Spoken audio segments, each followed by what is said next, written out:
For many years, I was a good friend of Sherlock Holmes, the famous private detective. During this time, Holmes solved many unusual mysteries, but perhaps one of the most unusual was the mystery of the Speckled Band. The story began in April 1883.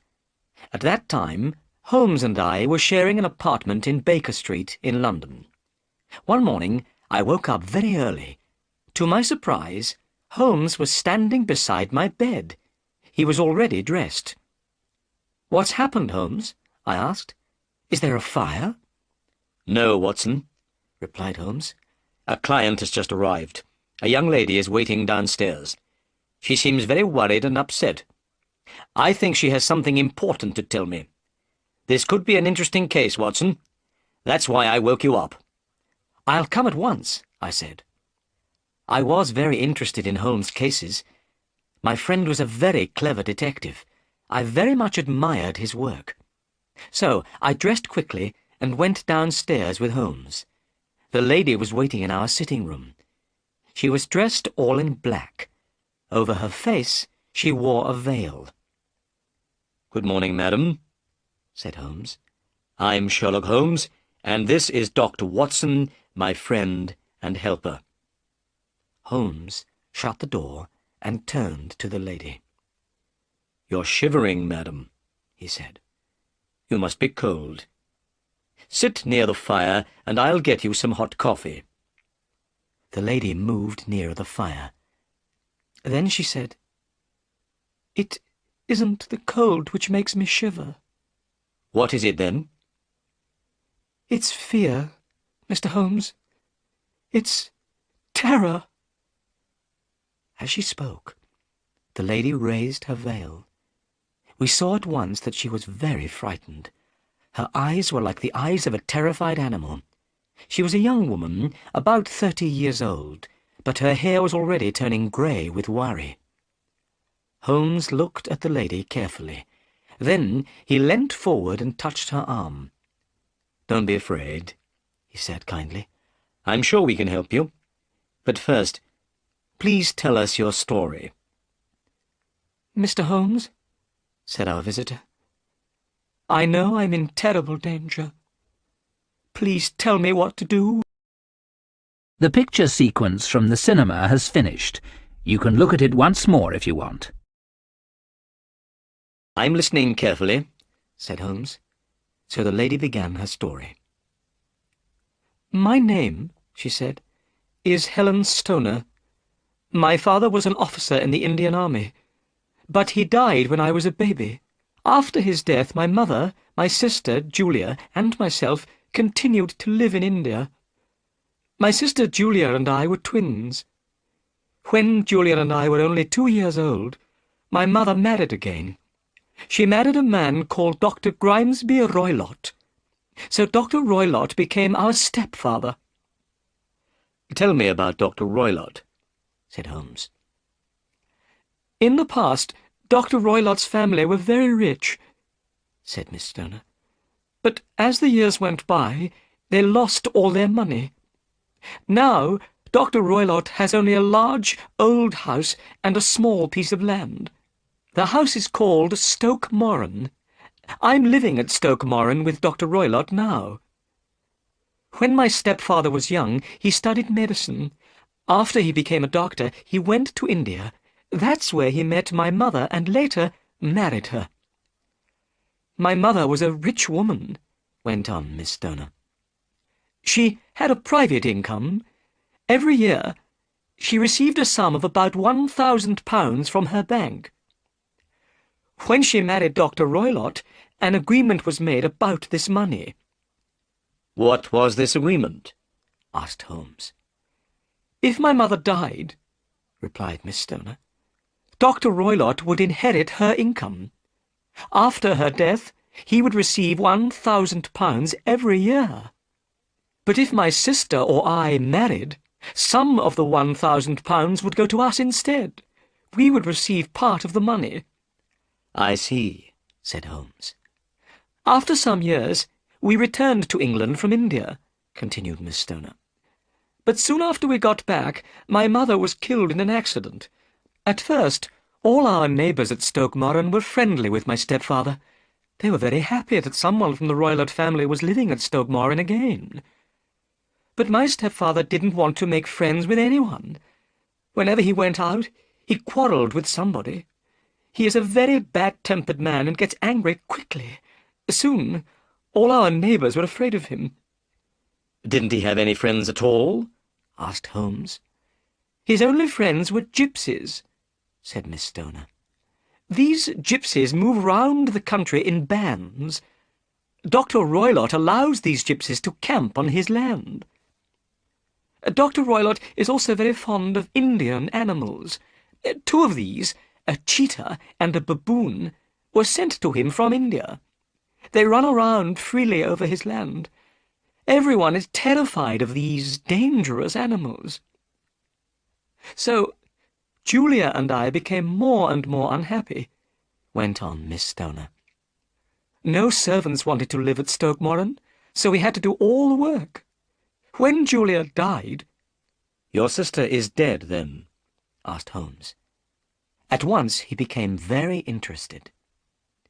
Yes, said Miss Stoner. She was to be married. The date had been fixed for the wedding. But 2 weeks before her wedding day, Julia died. The picture sequence from the cinema has finished. You can look at it once more if you want. Holmes leant forward excitedly. Tell me exactly what happened, he said. On the night of Julia's death, said Miss Stoner, my stepfather went to his room early. Julia and I were sitting together in my bedroom. We talked until about 11 o'clock. Then Julia went to bed. All the bedrooms at Stoke Moran are in the same part of the house. They're all next to each other on the ground floor. The door of each bedroom opens into the same corridor. The windows look out onto the garden, but there are no doors or windows from one bedroom to the next. I understand, said Holmes. As Julia was leaving my room that evening, she asked a strange question. Tell me, Helen, she said, have you ever heard anyone whistle in the middle of the night? No, I said in surprise. Why? Because during the past few nights, replied Julia, I have heard a strange whistle. It's very low and clear, but I don't know where it comes from. Remember, I said, some gypsies are camping near the house. Perhaps it was one of them whistling at night. You're probably right, Julia replied. Anyway, it doesn't matter. Good night. She smiled at me and closed my door. Did you and Julia always lock your doors at night? Asked Holmes. Yes, replied Miss Stoner. We were afraid of the cheetah and the baboon. They're dangerous animals. We didn't feel safe unless our doors and windows were locked. Of course, said Holmes. Please, go on. That night there was a terrible storm, continued Miss Stoner. The wind was howling and the rain was beating on the window. I couldn't sleep. Suddenly, I heard a dreadful scream. I knew it was Julia. I jumped out of bed and ran into the corridor. As I opened my door, I thought I heard a noise. It was a low, clear whistle. Then I heard another sound. The second sound was like metal clanging against metal. I saw that my sister's door was open. I stared at it in horror. Suddenly, Julia appeared. She was standing in the doorway. Her face was white with terror. Her eyes were staring wildly. She was swaying from side to side like a drunk person. Then she fell on the floor. Her body moved like someone in terrible pain. Suddenly, she screamed these words. Oh, my God, Helen, it was the band. The Speckled Band. Then she fainted. At that moment, my stepfather came out of his room. He ran down the corridor to help Julia, but there was nothing he could do. My stepfather went to the village to bring another doctor, but before he returned, poor Julia was dead. How was your sister dressed? Asked Holmes. She was wearing her nightdress. In one hand, she was holding a box of matches, and in the other, a burnt match. So she had lit a match to see around her, said Holmes. That could be important. Was the cause of her death ever discovered? No, replied Miss Stoner. Nobody could find out how she died. Her body was not marked in any way. The doors and windows of Julia's room were locked. The chimney was built so that no one could climb down into the fireplace from the roof. Nobody could get in or out of her room. So Julia must have been alone in her bedroom. But what about her strange words? The Speckled Band, asked Holmes. What do you think she meant? I don't know, said Miss Stoner. But perhaps she meant a band of people. Gypsies were camping near the house. Many of these gypsies wear handkerchiefs on their heads. These handkerchiefs have a design of spots or speckles, so perhaps Julia was trying to describe the band of gypsies. Holmes looked doubtful. Please, go on, he said. Julia died 2 years ago, said Miss Stoner. Since her death, I've been very lonely. But recently, a dear friend of mine asked me to marry him. We're getting married very soon.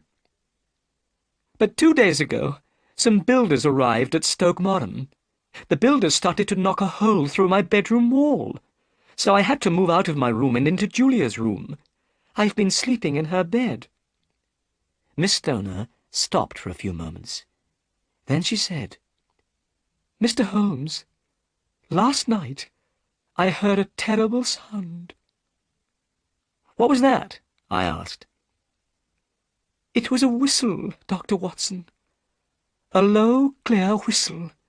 The same sound Julia heard for several nights before she died. The picture sequence from the cinema has finished. You can look at it once more if you want. Holmes and I looked at each other in astonishment. What did you do? Asked Holmes. I jumped out of bed and looked around me, replied Miss Stoner. But it was dark and I couldn't see anything. At daylight, I went to the station and caught a train to London. I knew I had to see you, Mr. Holmes. You are the only man who can help me.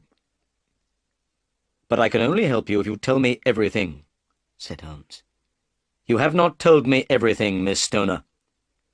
What do you mean? Asked Miss Stoner in surprise. Holmes did not answer. He took hold of Miss Stoner's arm and pushed back her sleeve.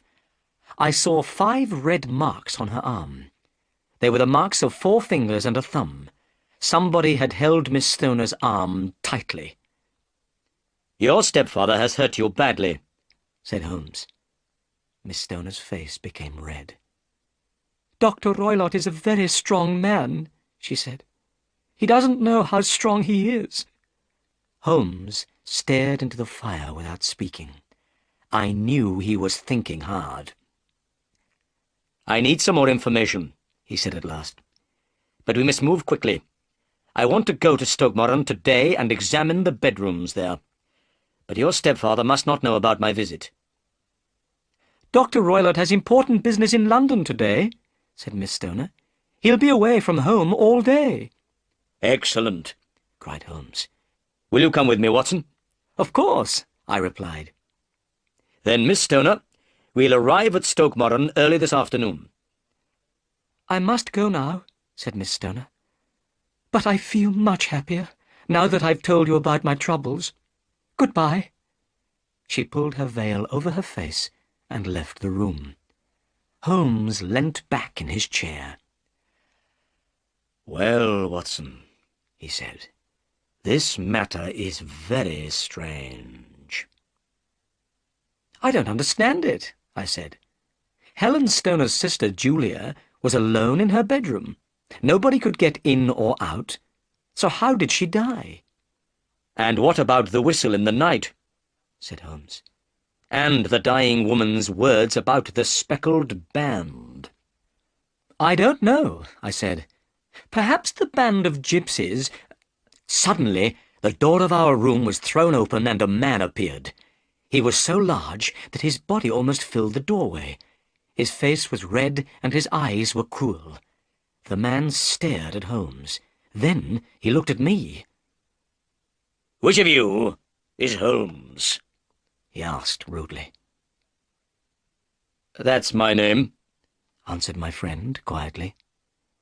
"Well, I'm Dr. Grimesby Roylott of Stoke Moran," said the man. "I know my stepdaughter's been here. I've followed her. What has she been saying to you?"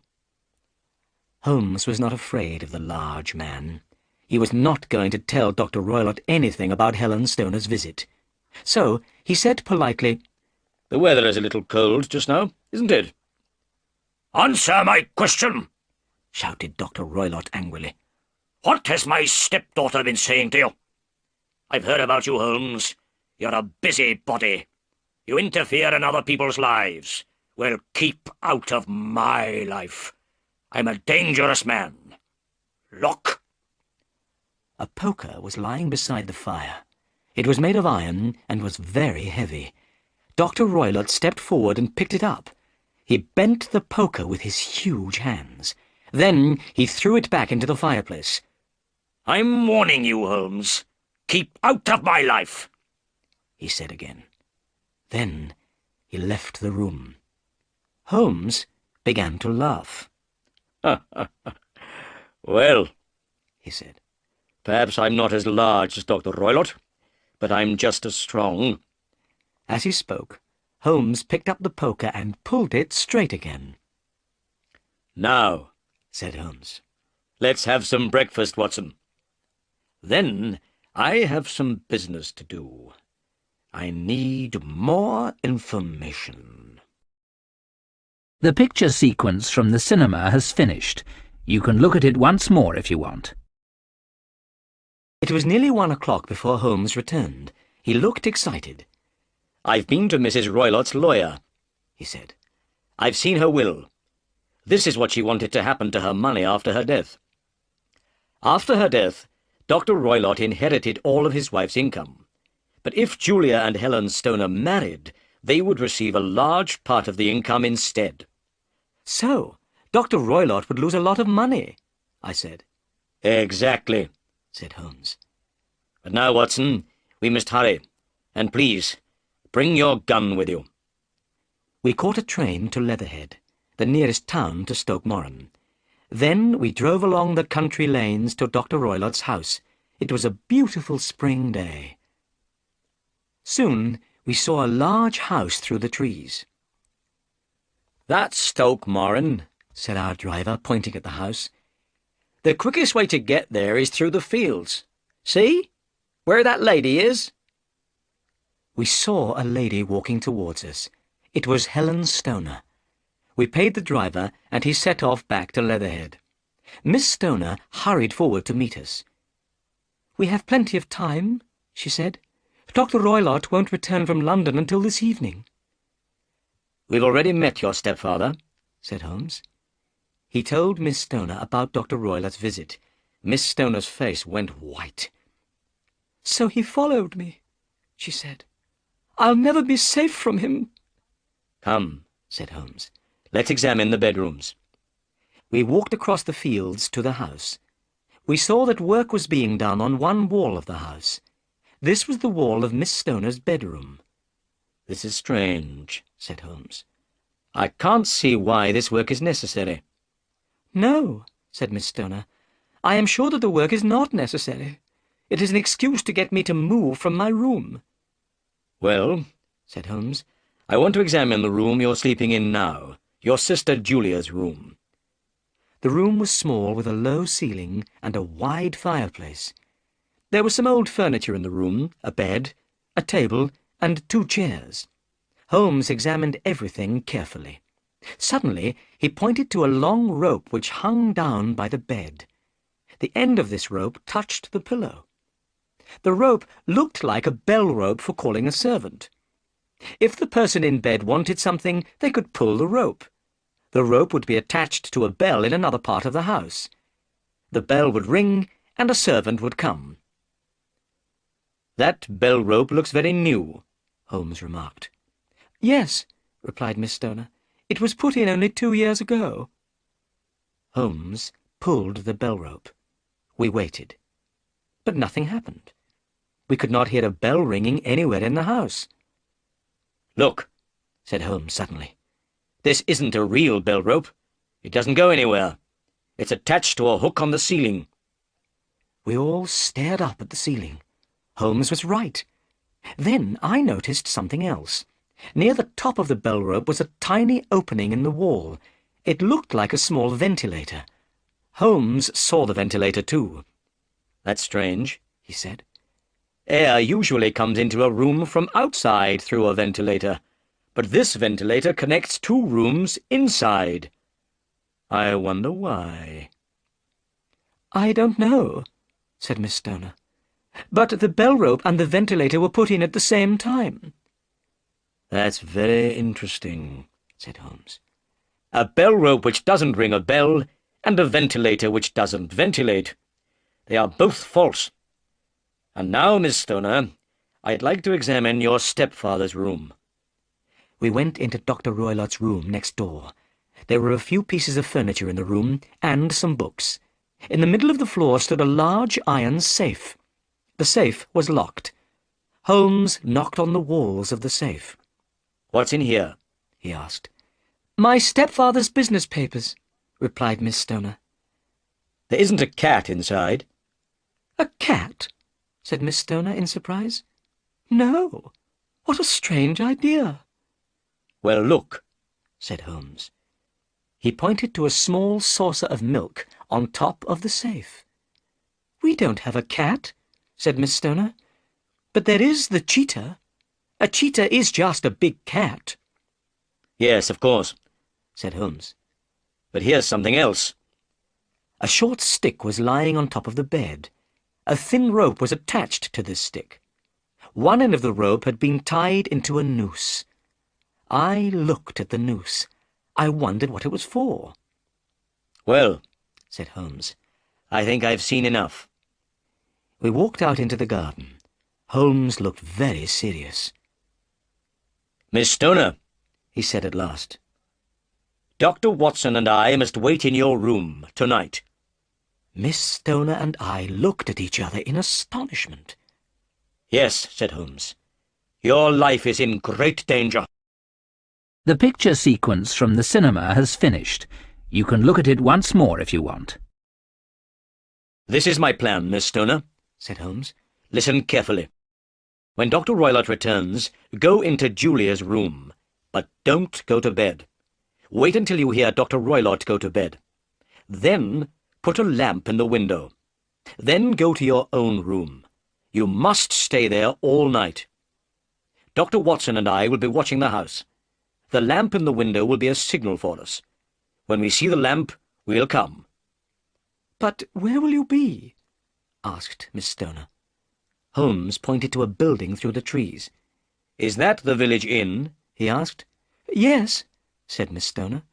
"Then Dr. Watson and I will wait at the village inn," said Holmes. "We can watch your bedroom window from there. Goodbye, Miss Stoner, and don't be afraid." Holmes and I went to the inn. We paid for a room on the first floor. From our room we could see Stoke Moran. As it was getting dark, a horse and carriage came along the road. I saw Dr. Roylott sitting in the carriage. The carriage went through the big iron gates at Stoke Moran. Then it drove on up to the house. "Watson," said Holmes, "we may be in great danger tonight." "Why do you think we may be in great danger?" I asked. "What did you see in those rooms?" "You remember the bell rope and the ventilator?" "Yes," I said, "but I don't understand why they are important." "Both the bell rope and the ventilator were put into the room 2 years ago," said Holmes. "But they are false. They don't work. And something else happened 2 years ago. Julia Stoner died." "Yes," I said, "but I still don't see—" "Did you notice anything unusual about the bed, Watson?" asked Holmes. "No." "The bed was fixed to the floor. It cannot be moved. It must always stay in the same position, next to the bell rope and under the ventilator. Holmes, I cried. I'm beginning to understand. The person in the bed cannot escape some terrible danger. Dr. Roylott is a very clever man, said Holmes. We're just in time to prevent a horrible crime. The picture sequence from the cinema has finished. You can look at it once more if you want.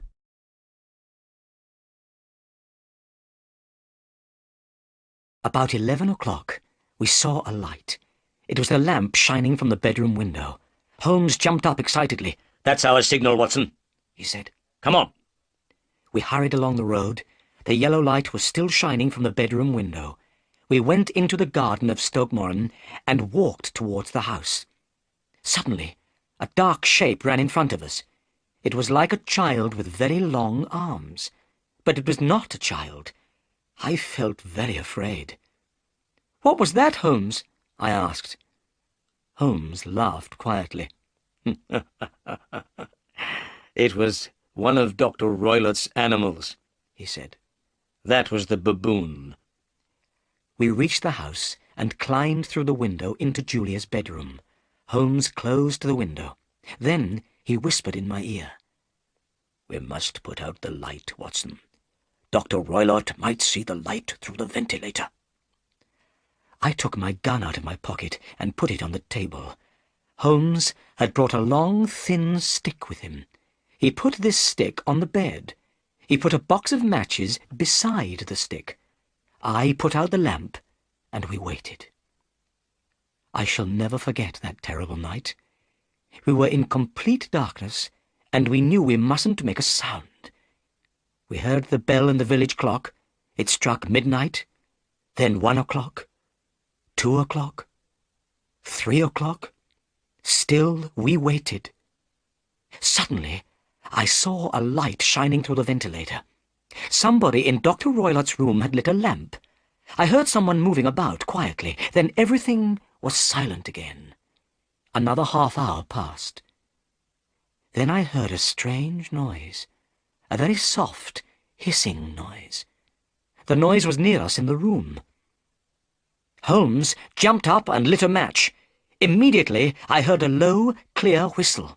Suddenly, Holmes began hitting the bell rope with his stick. By the light of the match, I saw his face. It was full of horror. "Do you see it, Watson?" he shouted. But I saw nothing. Holmes stopped hitting the bell rope and gazed up at the ventilator. Suddenly, we heard a dreadful cry, a cry of pain and terror. I felt cold and sick with fear. "What was that cry?" I whispered. "It means that everything is over," said Holmes. "Bring your gun, and let's go into Dr. Roylott's room." Holmes lit the lamp. Then I followed him down the corridor to Dr. Roylott's room. We knocked twice on the door, but there was no reply. We pushed the door open and entered the room. A terrible sight met our eyes. Dr. Roylott was sitting beside his safe. The door of the safe was open. The short stick with the noose lay across Dr. Roylott's knees. Dr. Roylott was dead. His eyes were staring upwards in terror. There was something strange round his head. It was bright yellow with brown speckles. "The band," whispered Holmes. "The Speckled Band." I stepped forward. Immediately the strange band began to move. "It's a snake!" I cried in horror. Quickly Holmes grabbed the stick with the noose on the end. He caught the snake's head in the noose. Then he threw the snake into the iron safe and closed the door. The metal door clanged shut. The picture sequence from the cinema has finished. You can look at it once more if you want. Next morning, we took Helen Stoner away from Stoke Moran. The poor girl was very upset by what had happened. We took her to an aunt's house in London. She would stay there until her wedding. We also told the police about Dr. Roylott's death. Then we returned to our apartment in Baker Street. "Tell me something, Holmes," I said. "How did you know the Speckled Band was a snake?" "Well," said Holmes, "when I examined Julia Stoner's bedroom, I saw the bell rope and the ventilator. I saw they were both false. Then I noticed the bed was fixed to the floor. And I realized that something could pass through the ventilator, it could travel down the bell rope and land on the bed. Immediately, I thought of a snake. Dr. Roylott had other strange animals from India. It would be easy for him to have a snake as well. So, he kept it in his safe and fed it with milk. And every night he put the snake through the ventilator. It went into his stepdaughter's room and came down the rope. He knew that one night it would bite the girl in the bed." How did he make the snake come back to him? I asked. "Dr. Roylott's signal to the snake was a whistle," replied Holmes. "When the snake heard the whistle, it returned to its master. Julia and Helen Stoner also heard this whistle." On the night her sister died, I said, Helen Stoner heard the sound of metal clanging against metal. "That was the safe door clanging shut," said Holmes. So, when you heard the hissing noise in the room last night, I said, you knew it was the snake. "Yes. So I hit it with my stick, and it went back through the ventilator. But the blows from my stick also made it angry. That's why it bit Dr. Roylott." Dr. Roylott wanted his stepdaughter's money, I said. He killed Julia Stoner, and he tried to kill her sister Helen, too. But his plans went wrong. The snake finally killed its master. "Exactly," said Holmes. "And I don't feel very sorry for him."